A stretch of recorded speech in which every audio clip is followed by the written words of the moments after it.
ایک عابد نے 40 دن کا چلہ کیا صرف خدا کی زیارت کے لیے، مگر جب جواب ملا تو اس کی سوچ بدل گئی۔ 36ویں رات اسے آواز آئی، کل شام 6 بجے تانبے کے بازار جاؤ، وہاں خدا کی زیارت ہوگی۔ عابد بے چینی سے وہاں پہنچا۔ اچانک اس نے ایک بوڑھی عورت کو دیکھا، ہاتھ میں تانبے کی دیگچی، ہر دکاندار سے کہہ رہی تھی، 6 ریال دے دو، میرا بیٹا بیمار ہے۔ مگر سب نے انکار کر دیا، 4 ریال سے زیادہ نہیں۔ آخر وہ ایک دکاندار کے پاس گئی۔ اس نے ساری بات سنی اور کہا، میں یہ 25 ریال میں خریدتا ہوں۔ بوڑھی عورت حیران دعائیں دیتی ہوئی چلی گئی۔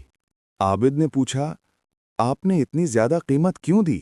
دکاندار بولا، میں نے برتن نہیں خریدا، میں نے اس کے بیمار بیٹے کا علاج خریدا ہے تاکہ اسے باقی سامان بیچنے کی نوبت نہ آئے۔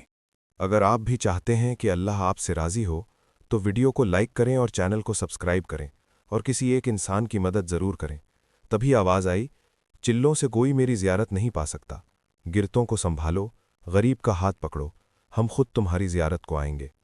سبق: اللہ عبادت سے نہیں بلکہ بندوں کی مدد میں ملتا ہے۔